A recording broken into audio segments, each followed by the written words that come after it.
Hello students, आज हम लोग सेकेंड वाला एग्जांपल देखेंगे जिसमें हम डायनेमिक अप्रोच यूज़ करके ऑल पेयर शॉर्टेस्ट पाथ को ऑब्टेन करेंगे। ठीक है, so all pair shortest path basically ये ग्राफ प्रॉब्लम है जिसमें हमारे पास एक ग्राफ होगी। ठीक है, और ग्राफ कैसा होगा, हमारा डायरेक्टेड होगा और वेट्स उसमें असाइंड होंगी। इस वाले जो अभी एल्गोरिदम देखेंगे वो है फ्लॉयड वॉर्शल जो रहता है, ये एल्गोरिदम में हमारा जो वेट है ये पॉजिटिव भी हो सकता है या फिर क्या हो सकता है आपका नेगेटिव भी हो सकता है। ठीक है, तो ग्राफ में नोड्स के बीच में डिस्टेंस पता करने के लिए, शॉर्टेस्ट डिस्टेंस पता करने के लिए हम ये मेथड यूज़ करते हैं। ठीक है, नेक्स्ट यहाँ पे हम जो मेथड यूज़ करेंगे वो क्या है, आपका डायनामिक अप्रोच यूज़ कर रहे हैं। ठीक है, बोलते हैं अगर किसी भी नोड के बीच में पाथ नहीं है तो डिस्टेंस कितना हो जाएगा, infinity.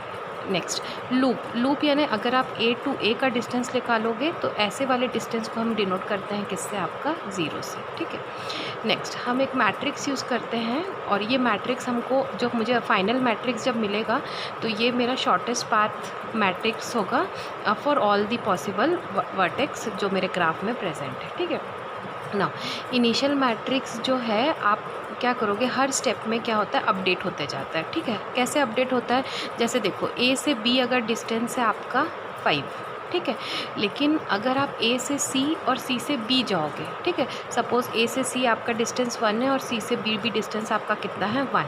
So in that case आपका डिस्टेंस ए से बी कितना हो जाएगा, 2। तो डायरेक्ट डिस्टेंस 5 है लेकिन वाया सी डिस्टेंस कितना हो जाएगा, 2। तो ए से बी का शॉर्टेस्ट डिस्टेंस कितना हो जाएगा आपका, 2। ठीक है, जैसे कि अगर आप देखोगे ये वाले एग्जाम्पल, ठीक है, जैसे ए से बी डायरेक्ट डिस्टेंस जो एज है उसका कॉस्ट कितना है, 5, और ए से सी 1 है और सी से बी 1 है, तो इन दोनों में शॉर्टेस्ट क्या है, ए से बी आपका क्या है, 2।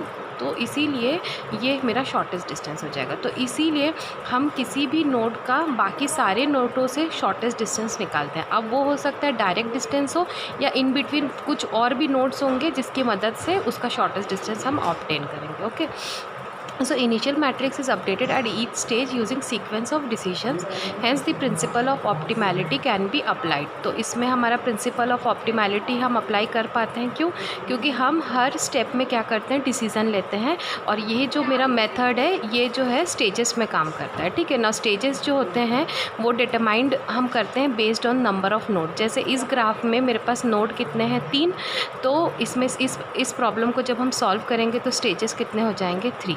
सिमिलरली अगर ग्राफ में मेरे 10 नोड्स है तो नंबर ऑफ़ स्टेजेस कितने हो जाएंगे, 10। तो जो स्टेजेस हैं वो बेस्ड होते हैं नंबर ऑफ़ नोड्स या number of vertices in the graph. Okay, next second जो है हमारा एम है कि हम ए से डिस्टेंस निकालते हैं बी का और एक ए से डिस्टेंस निकालते हैं सी का। सिमिलरली बी से ए, बी से सी, सी से ए और सी से बी। अब सी से बी अगर कोई एज है तो ठीक है, अगर सी से बी कोई एज नहीं है तो सी से ए होके कोई एज बी की अगर ऐसी है मेरे पास अवेलेबल पाथ तो मैं उसको कंसिडर करूँगी। कहने का मतलब है किसी भी नोड से किसी दूसरे नोड तक जाने के लिए जो भी पॉसिबल एजेस है वो उन एजेस में जो सबसे स्मॉलेस्ट जो कॉस्ट वाली एज है या एजेस है, जैसे कि इसमें 2 एजेस है बी तक जाने के लिए जो स्मॉलेस्ट है, तो इसको कंसिडर करके मुझे एक मैट्रिक्स ऑब्टेन करना है। ठीक है, so all pair shortest path जिसमें एक एज से बाकी सारे, एक नोड से बाकी सारे नोड के हम क्या करेंगे, शॉर्टेस्ट डिस्टेंस को ऑब्टेन करेंगे। ओके, एंड तो अब नेक्स्ट अब हम इसका एक पहले इसका एल्गोरिदम देख लेते हैं। ठीक है, ये एल्गोरिदम है इसका। ठीक है, देखो यहाँ पे सो फ्लॉयड वॉर्शल एल्गोरिदम है जिसमें इनिशियली हम क्या करते हैं, जितने भी रोज़ हैं, ठीक है, जैसे मेरे ग्राफ में अभी मैं दिखाऊंगी ग्राफ बना के, तो यहाँ पे जैसे कि ये बड़ा देखो, ठीक है, सो ये मेरा एक एग्जांपल है जिसमें मेरे 3 नोड्स है ए बी और सी। तो ए बी सी करके मैंने यहाँ पे कॉलम्स असाइन किए, A B C rose assign किए। तो इस ग्राफ में मेरे रोज़ कितने हैं, मेरे पास रोज़ कितने हैं, 3। तो मेरे पास 3 रोज़ है, तो इसी को लेते हुए हम यहाँ पे लिखते हैं n equal to number of rows. तो रोज़ कितने थे, 3, तो n की वैल्यू कितनी हो जाएगी, 3 हो जाएगी। ठीक है, तो यानी ये जो मेरा एल्गोरिदम है ये 3 स्टेज में काम करेगा, स्टेज 1, स्टेज 2, स्टेज 3। तो बेसिकली क्योंकि मेरे पास 3 ही क्या थे, वर्टेक्स हैं। ओके, अगर मेरे पास वर्टेक्स 10 होंगे तो रोज़ भी कितने हो जाएंगे, 10, and in that case n की वैल्यू कितनी हो जाएगी, 10। तो एल्गोरिदम कितने स्टेजेस में काम करेगा, 10 स्टेजेस में। और सिंस ये स्टेजेस में काम करता है और हर स्टेज में मुझे डिसीज़न लेनी पड़ती है, इसीलिए हम इसको कैसे करेंगे, डायनामिक अप्रोच से इसको क्या करेंगे, सॉल्व करेंगे। ठीक है, नेक्स्ट इनिशियली ये जो मैं मैट्रिक्स बनाऊंगी, जो फर्स्ट मैट्रिक्स मेरा बनेगा ग्राफ की मदद से, इसको मैं डिनोट करती हूँ D0, ठीक है। और ये जो D0 में सारे वेट्स रहेंगे, जो भी एजेस हैं A से B, जैसे एज 1 है तो उसका वेट अगर 1 है तो यहाँ पे वो मुझे D0 में सारे को अपलोड करना है, ठीक है। तो मैंने D0 एक मैट्रिक्स बनाया जिसमें ग्राफ के जो इनिशियल सारे वेट्स हैं उसको लेके मैंने उसको बनाया, ओके। नेक्स्ट अब एक लूप चलाऊँगी। ये जो लूप है जिसमें ये जो K है, ये K मेरा स्टेज डिनोट करता है, ठीक है।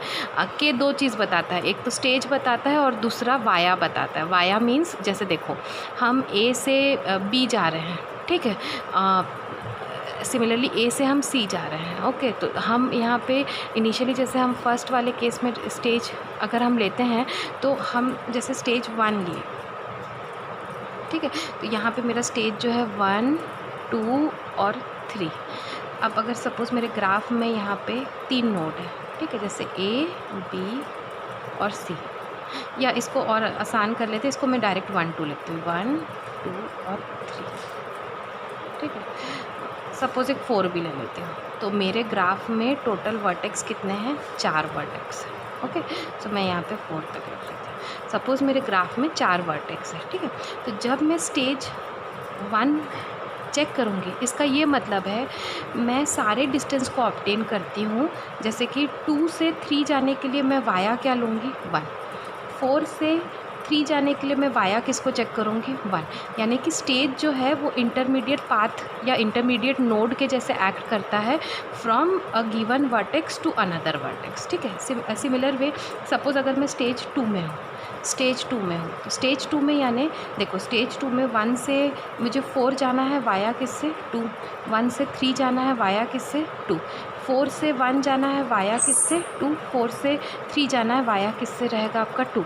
यानी मैं 2 को इंटरमीडिएट एक इनके बीच में रख के देखूँगी क्या ऐसी कोई पाथ है, और अगर वो पाथ है तो उसका कॉस्ट कितना है। अगर वो कॉस्ट मिनिमम है, जैसे अगर 4 से 3 निकाल रही हूँ, ठीक है, 4 से 3 वाया किससे? 2। तो सपोज़ 4 से 3 कॉस्ट कितनी है? 5, और इससे कॉस्ट है 2 और 2। तो ये वाया से कॉस्ट कितनी है? 4। तो दोनों में मिनिमम कॉस्ट कितनी है? 4। तो इसको फिर मुझे क्या करना है? सेव करना है। तो स्टेज जो है मेरा इंटरमीडिएट जो है नोड भी बताता है 2 नोड्स के बीच में, वो पाथ को भी कंसिडर करना है। अगर है तो ठीक है, उसको देख लो, अगर स्मॉल है तो उसको नोट कर लो, अगर ग्रेटर है तो उसको स्किप कर दो, और अगर नहीं है तो स्किप इट, ओके। सो ये जो K है ये नंबर ऑफ़ स्टेजेस के लिए काम करेगा, ठीक है। नेक्स्ट I और J जो है मेरा सिंपल ग्राफ में, जैसे I जो है मेरा रो के लिए डिनोट करती हूँ, J जो है मेरा कॉलम के लिए डिनोट करते हैं। लूप चलाना है और हर लूप में मुझे चेक करना है, ठीक है ना। अब यहाँ पे जैसे मैंने डायनामिक बताया था, डायनामिक मेथड क्या बोलता है, मैं प्रीवियस रिज़ल्ट को सेव करती हूँ और उस रिज़ल्ट की मदद से नया रिज़ल्ट को क्या करती हूँ? कैलकुलेट करती हूँ, ओके। सो हर बार जैसे इनिशियली मेरे पास D0 था, फिर D1 मिलेगा, फिर D2 मिलेगा, फिर D3 मिलेगा। तो based on number of vertices मुझे अपने यहाँ पे डिस्टेंस मैट्रिक्स मिलते रहेगा। सो ये जो डिस्टेंस मैट्रिक्स है, इनिशियली D0 हम जब ऑब्टेन करते हैं तो D0 के बाद नेक्स्ट मुझे क्या चाहिए? D1, ठीक है। तो यहाँ K देखो 1 है, तो यहाँ पे इनिशियल नेक्स्ट जो मुझे डिस्टेंस मैट्रिक्स मिलेगा वो क्या मिलेगा? D1 मिलेगा, ठीक है। तो D1 में जितने भी एलिमेंट्स होंगे उसका वैल्यू मुझे कौन से वाले इससे मिलेगा? D0 से, ठीक है। और उसमें मुझे ये चेक करना है, जैसे देखो सपोज़ यहाँ पे मेरा I की वैल्यू है 4 और J की वैल्यू है 3, ठीक है। एंड सपोज़ K की वैल्यू है 2।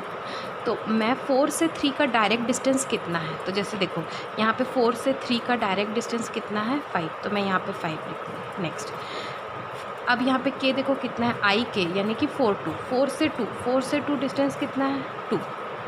एंड यहाँ पे K देखो 2 है और यहाँ पे J कितना है? 3, 2 और 3। तो 2 से 3 मेरा डिस्टेंस कितना है? यहाँ पे 2।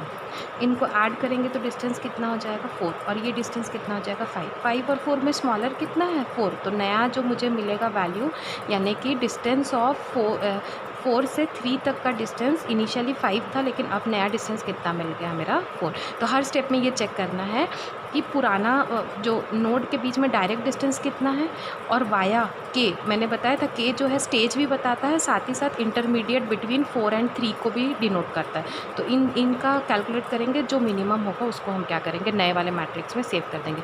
तो इनिशियली D43 कितना था, 5 था। अब इसको कैलकुलेशन करने के बाद D43 की नई वैल्यू कितनी हो जाएगी, 4 हो जाएगी। और वो जो नया डिस्टेंस मैट्रिक्स बनेगा उसको क्या करेंगे, D1 डिनोट करेंगे। तो D0, D1, D2, D3 मेरा सोल्यूशन है अगर मैं 3 नोड का लेके करूँगी। अगर 4 नोड का लेके करूँगी तो D4 मेरा सोल्यूशन मिलेगा। ओके, सो इसी एल्गोरिथम को फॉलो करके अब हम क्या करेंगे, एक न्यूमेरिकल को सॉल्व करेंगे। ठीक है, तो इसको हम नेक्स्ट वीडियो में देखेंगे।